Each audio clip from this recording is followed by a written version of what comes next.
बिस्मिल्लाहिर्रहमानिर्रहीम। अस्सलामु अलैकुम वरहमतुल्लाहि वबरकातुहू। उम्मीद है आप सब खैरियत से होंगे। किसी ने पूछा था कि मैं अपनी ममानी के साथ उम्रा के ऊपर जाना चाहता हूँ, यानी मेरी ममानी जो है वो मेरे साथ उम्रा के ऊपर जाना चाहती है, तो क्या उसका मेरे साथ जाना ये दुरुस्त है? दूसरे लफ्ज़ों में आप यूँ कह लीजिए कि किसी औरत का अपने गैर महरम के साथ उम्रा पर जाना ये दुरुस्त है या नहीं है? शरई तौर के ऊपर इसकी क्या रहनुमाई है और शरीयत इसके बारे में क्या कहती है? ये एक अहम मसला है और ख़ुसूसन जब से सऊदी गवर्नमेंट ने इसकी इजाज़त दे रखी है कि औरत अकेली भी उम्रा का सफ़र कर सकती है, तब से ये मसला ज़्यादा पेश आ रहा है। अगरचे उससे पहले भी ये मसला ज़रूर था और पहले हमारे लोग जो हैं वो दूसरा काम किया करते थे कि वो एक दूसरे के उनको आपस में महरम बना दिया करते थे ग्रुप के अंदर ही। लेकिन बहरहाल जो शरई मसला है उसको हमें जान लेना चाहिए। ये ना हो कि एक सवाब हासिल करने के लिए बहुत सारा गुनाह हम अपने हिस्से में जमा करके आ जाएं।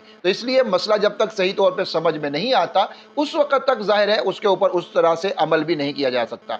याद रखिए कि 48 मील तकरीबन 77 77 78 किलोमीटर जो है या इससे ज़्यादा, ये कम अज़ कम है, या इससे ज़्यादा का जो सफ़र है, इस सफ़र को औरत जो है वो अपने मर्द महरम रिश्ते के साथ कर सकती है। उसके अलावा किसी गैर महरम के साथ या फिर औरतों के साथ किसी तरीके से भी महरम के बगैर वो औरत जो है सफ़र ये नहीं कर सकती। अहादीस के अंदर रसूलुल्लाह सल्लल्लाहु अलैहि वसल्लम ने इसकी ममानत फरमाई है, वईद फरमाई है।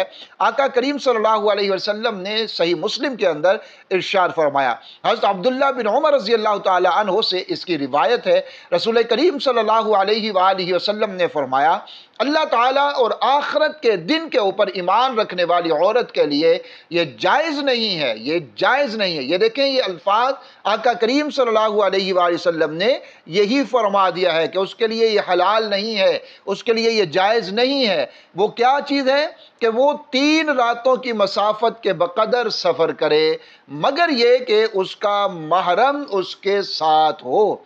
3 रातों की बकदर मसाफत जो है उसके लिए करना, इतना सफ़र करना औरत के लिए जायज़ और दुरुस्त नहीं है बग़ैर महरम के। तो ये वाज़ेह तौर के ऊपर रसूलुल्लाह सल्लल्लाहु अलैहि वसल्लम ने इसकी ममानत फरमा दी है। इसी तरह बुखारी शरीफ के अंदर भी रिवायत है। हज़रत अब्दुल्लाह बिन अब्बास रज़ी अल्लाह तआला अन्हु फरमाते हैं, उन्होंने रसूलुल्लाह सल्लल्लाहु अलैहि वसल्लम को फरमाते हुए सुना कि आपने फरमाया, कोई औरत किसी मर्द से तन्हाई में ना मिले और ना कोई औरत बग़ैर महरम के सफ़र करे।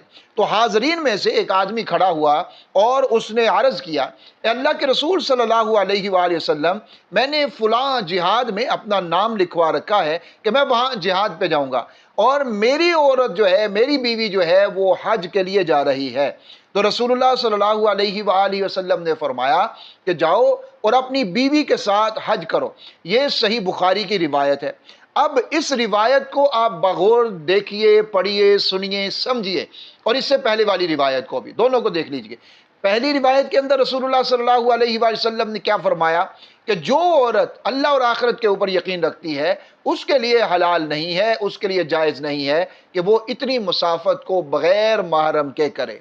दूसरी रिवायत बुखारी शरीफ वाली, रसूलुल्लाह सल्लल्लाहु अलैहि वसल्लम ने फरमाया कि औरत ऐसा नहीं कर सकती। सहाबी अर्ज़ करते हैं, मैं जिहाद पे जाना चाहता हूँ, नाम लिखवा रखा है, बीवी हज पे जा रही है। तो अब रसूलुल्लाह सल्लल्लाहु अलैहि वसल्लम ने यह नहीं फरमाया कि हाँ ठीक है, तुम जिहाद पे जा रहे हो, यह भी एक अहम मौका है और अहम इबादत है, यहाँ पर जाना चाहिए, बीवी को जाने दो, वो उम्रा करके आ जाएगी, वो हज करके आ जाएगी। नहीं, बल्कि रसूलुल्लाह सल्लल्लाहु अलैहि वसल्लम ने फरमाया कि तुम जाओ और अपनी औरत के साथ हज करो, तुम जाओ अपनी बीवी के साथ हज करो।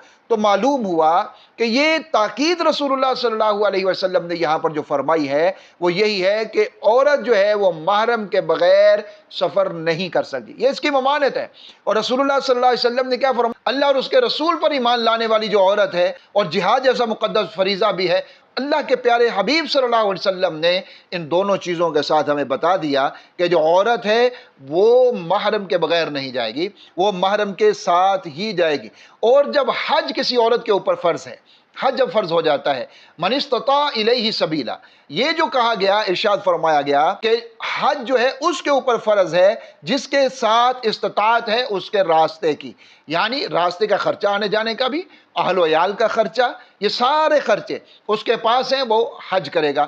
اور علماء مفسرین محدثین اس کے بارے میں لکھتے ہیں کہ من استطاع الیہ سبیلا، جب یہ عورت کے لیے آئے گا تو عورت کے لیے اس کے اندر یہ ہے کہ اس میں استطاعت میں جو سفر کے لیے چیز چاہیے، عورت کے لیے چونکہ محرم ضروری ہے، تو اب یہاں پر اس استطاعت کے اندر عورت کے لیے محرم کا ہونا ضروری ہے۔ اگر محرم ہے تو عورت کا حج ادا ہوگا اور وہ حج پر جا سکے گی، محرم نہیں ہے تو عورت حج کے لیے نہیں جا پائے گی، نہیں جانا چاہیے، درست نہیں ہے۔ اسی طرح وہ عمرہ کے لیے بھی نہیں جا سکتی۔ اب دیکھیں حج تو فرض ہوتا ہے، جب فرض کے اوپر عورت بغیر محرم کے نہیں جا سکتی تو عمرہ جو ہے یہ فرض نہیں ہے، تو پھر عمرے کے اوپر بغیر محرم کے کیسے جا سکتی ہے؟ بغیر محرم کے عورت عمرہ پر کیسے جا سکتی ہے؟ یہ نہیں جا سکتی۔ رسول اللہ صلی اللہ علیہ وآلہ وسلم نے جو سفر کے بارے میں ارشاد فرما دیا ہے، واضح طور پر فرما دیا ہے، اور اس میں کوئی شک اور شبہ نہیں ہے۔ یہ تو تھا ایک مسئلہ کہ وہ جائے نہ جائے، جانا کیسا ہے، لیکن بالفرض عورت چلی جاتی ہے، بہت ساری عورتیں جاتی ہیں اور وہ کسی دوسرے رشتے کے ساتھ چلی جاتی ہیں، جیسے کوئی عورت جو ہے وہ اپنے شوہر کے رشتوں میں سے چلی گئی، شوہر کے بھانجے کے ساتھ، شوہر کے بھتیجے کے ساتھ، عام طور کے اوپر ان کو نہیں سمجھا جاتا۔ اسی طرح عورت جو ہے اپنے بہنوئی کے ساتھ چلی گئی۔ تو یہ ساری جو چیزیں ہیں، یہ سارے جو رشتے ہیں، یہ غیر محرم کے رشتے ہیں۔ تو عورت اگر چلی جاتی ہے وہاں پر عمرہ کے لیے، تو اگلا سوال اب یہ ہے، کیا اس کا عمرہ ادا ہوگا یا نہیں ہوگا؟ عمرہ اس کا ادا ہو جائے گا، جب وہ وہاں پر جائے گی، عمرہ کرے گی تو عمرہ وہاں پر ادا ہو جائے گا۔ عمرے کے لیے تو محرم شرط نہیں ہے، اصل میں رستے کے لیے شرط ہے کہ یہ جو رستہ ہے، مسافت ہے، یہ شرعی مسافت ہے، تو اس مسافت کے لیے در حقیقت محرم کا ہونا یہ شرط ہے، وہ ہے اصل میں مسافت کے لیے۔ تو جب یہ عورت وہاں پر پہنچ گئی اور اب اس نے اگر عمرہ کر لیا بغیر محرم کے، تو عمرہ تو اس کا ادا ہو جائے گا، لیکن یہ جو اس نے سفر کیا، جانے کا بھی سفر کرے گی، آنے کا بھی، یہ جو سفر اس نے بغیر محرم کے کیا ہے، اس سفر کا اس کو گناہ ہوگا۔ تو پھر کیا فائدہ ہوا؟ عمرے کا ثواب بھی لے لیا، سفر کا گناہ بھی لے لیا، تو کیا فائدہ ہوا؟ تو اس سے بہتر یہ ہے کہ وہ انتظار کرے محرم کا، محرم کے سفر کا، محرم کے اخراجات کا۔ جب محرم دستیاب ہو، سفر کے اخراجات موجود ہوں، تو پھر وہ اپنے محرم کے ساتھ سفر حج پر چلی جائے، محرم کے ساتھ وہ عمرہ کے اوپر چلی جائے، یہی بہترین طریقہ ہے۔ باقی اگر بغیر محرم کے جائے گی تو اس کو سفر کا جو گناہ ہے وہ ہونا ہی ہونا ہے، تو پھر اس سے کوئی فائدہ نہیں ہے۔ اللہ رب العزت مجھے اور آپ کو، ہم سب کو دین کی صحیح سمجھ عطا فرمائے، اور ہم سب کو بار بار حج بیت اللہ، عمروں کی سعادت نصیب فرمائے، آمین یا رب العالمین۔